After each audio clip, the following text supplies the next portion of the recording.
ಇನ್ನು ಬಿಕ್ಲು ಶಿವ ಕೊಲೆ ಕೇಸ್ಗೆ ಸಂಬಂಧಪಟ್ಟ ಹಾಗೆ ಭೈರತಿ ಬಸವರಾಜ್ಗೆ ಮತ್ತೆ ಬಿಗ್ ಶಾಕ್ ಎದುರಾಗಿದೆ. 2 ದಿನಗಳ ಕಾಲ ಅವರೇನೋ ಅನಾರೋಗ್ಯ ಸಮಸ್ಯೆ ಹೇಳ್ಕೊಂಡು ಅಲ್ಲಿ ಇಲ್ಲಿ ಅಂತ ಹಾಸ್ಪಿಟಲ್ ಓಡಾಡ್ಕೊಂಡಿದ್ರು ಕೂಡ ಇವತ್ತು ಅವರ ರಿಪೋರ್ಟ್ಸ್ ಅನ್ನ ನೋಡಿದಂತಹ ನಂತರದಲ್ಲಿ ಜಡ್ಜ್ ಅವರನ್ನ 7 ದಿನಗಳ ಕಾಲ ಪೊಲೀಸ್ ಕಸ್ಟಡಿಗೆ ಕೊಟ್ಟು ಆದೇಶಿಸಿದ್ದಾರೆ.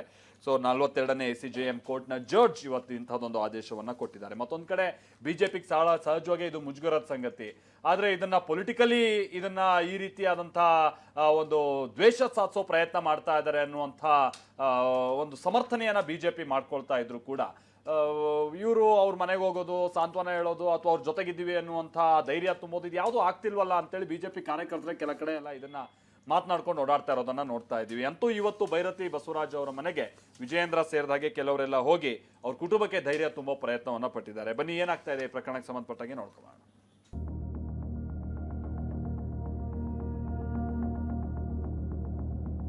ಬಿಜೆಪಿ ಶಾಸಕ ಭೈರತಿ ಬಸವರಾಜ್ 7 ದಿನ ಸಿಐಡಿ ಕಸ್ಟಡಿಗೆ. ಸಿಐಡಿ ಕಸ್ಟಡಿಗೆ ನೀಡಿ 42ನೇ ACJM ಕೋರ್ಟ್ ಜಡ್ಜ್ ಆದೇಶ. ಬಿಕ್ಲು ಶಿವ ಕೊಲೆ ಕೇಸಲ್ಲಿ ಬಂಧನಕ್ಕೊಳಗಾಗಿರುವ ಬಿಜೆಪಿ ಶಾಸಕ ಭೈರತಿ ಬಸವರಾಜ್ಗೆ 42ನೇ ACJM ಕೋರ್ಟ್ ಶಾಕ್ ಕೊಟ್ಟಿದೆ. ಹೃದಯ ಸಂಬಂಧಿ ಕಾಯಿಲೆ ಕಾರಣ ಕೊಟ್ಟಿದ್ದ ಭೈರತಿ ಬಸವರಾಜ್ ಕಳೆದ 2 ದಿನಗಳಿಂದ ಜಯದೇವ ಆಸ್ಪತ್ರೆಯಲ್ಲಿ ಅಡ್ಮಿಟ್ ಆಗಿದ್ರು. ಭೈರತಿ ಬಸವರಾಜ್ಗೆ ವೈದ್ಯರ ತಂಡ ನಿನ್ನೆಯೇ ಆಂಜಿಯೋಗ್ರಾಮ್ ಮಾಡಿದ್ರು.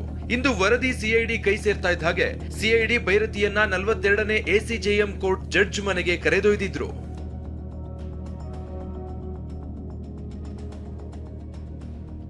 ಜಡ್ಜ್ ಮನೆಗೆ ಸಿಐಡಿ ಎಂಟ್ರಿ ಕೊಡ್ತಿದ್ದಂತೆ ಭೈರತಿ ಬಸವರಾಜ್ ಹೆಲ್ತ್ ರಿಪೋರ್ಟ್ ಅನ್ನ ಜಡ್ಜ್ಗೆ ಅಧಿಕಾರಿಗಳು ನೀಡಿದ್ರು.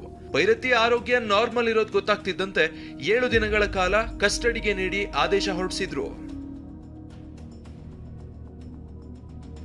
ಭೈರತಿ ಬಸವರಾಜ್ ಜಡ್ಜ್ ಮನೆಗೆ ಬಂದಾಗ SPP ಅಶೋಕ್ ನಾಯಕ್ ಕೂಡ ಉಪಸ್ಥಿತರಿದ್ರು. ಬಳಿಕ ಮಾತನಾಡಿದ ಅವರು, ಭೈರತಿ ಆರೋಗ್ಯದಲ್ಲಿ ಯಾವುದೇ ಸಮಸ್ಯೆ ಇಲ್ಲ, ಬಹುತೇಕ ಎಲ್ಲವೂ ನಾರ್ಮಲ್ ಎಂದು ವೈದ್ಯಕೀಯ ವರದಿ ಬಂದಿದೆ ಅಂದ್ರು. ಮಾನ್ಯ ನ್ಯಾಯಾಲಯ ಈ ಮೊದಲು ಅಂದರೆ ದಿನಾಂಕ 10ರಂದು ನಮ್ಮ ಕರ್ನಾಟಕ ಉಚ್ಚ ನ್ಯಾಯಾಲಯ ನೀಡಿದ ತೀರ್ಪನ್ನು ಪರಿಶೀಲಿಸಿ ಕಸ್ಟೋಡಿಯಲ್ ಇಂಟ್ರಿಬ್ಯೂಷನ್ ಕೊಡಲಿಕ್ಕೆ ಬೇಕಾಗತ್ತೆ.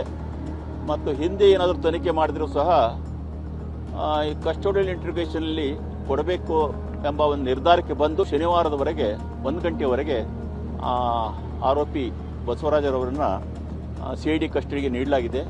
ಭೈರತಿ ಬಸವರಾಜ್ ಮನೆಗೆ ಬಿಜೆಪಿ ರಾಜ್ಯಾಧ್ಯಕ್ಷ BY ವಿಜಯೇಂದ್ರ, ಸಂಸದ ಗೋವಿಂದ ಕಾರಜೋಳ ಸೇರಿ ಹಲವು ನಾಯಕರು ಭೇಟಿ ನೀಡಿದ್ರು. ಕುಟುಂಬದವರಿಗೆ ಧೈರ್ಯ ತುಂಬಿದ್ರು. ನಂತರ ಬೆಂಬಲಿಗರನ್ನ ಉದ್ದೇಶಿಸಿ ಮಾತನಾಡಿದ ವಿಜಯೇಂದ್ರ, ಇದೆಲ್ಲವೂ ರಾಜಕೀಯ ಷಡ್ಯಂತ್ರ ಅಂತ ಗರಂ ಆದ್ರು. ನಮ್ಮ ಪರೀಕ್ಷಾ ಸಮಯ, ನಾವು ಕೂಡ 20-30 ಕೇಸ್ಗಳು ನಾನು ಕೂಡ ಎದುರಿಸಿದ್ದೇನೆ. ತಂದೆಯವ್ರ ಮೇಲೆ, ಕುಟುಂಬದ ಮೇಲೆ ಹಾಕಿದಾಗ ಈ ರಾಜಕೀಯ ಷಡ್ಯಂತ್ರಗಳು ಹೇಗೆ ನಡೀತಾವೆ ಎಲ್ಲವೂ ಕೂಡ ನಮಗೆಲ್ಲ ಗೊತ್ತಿದೆ, ನಿಮ್ಗಳಿಗೂ ಕೂಡ ಗೊತ್ತಿರುವಂಥದ್ದು. ಆದರೆ ನಾವು ಯಾರೂ ಕೂಡ ತಾಳ್ಮೆನ ಕಳೆದುಕೋಬಾರ್ದು. ಭಗವಂತನ ಬಗ್ಗೆ ನಾವು ನಂಬಿಕೆ ಇರಬೇಕು, ವಿಶ್ವಾಸ ಇರಬೇಕು.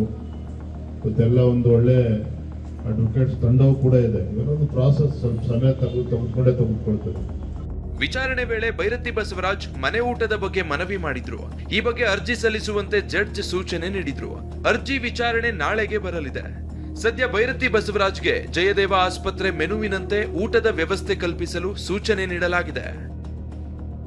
Bureau report, TV9.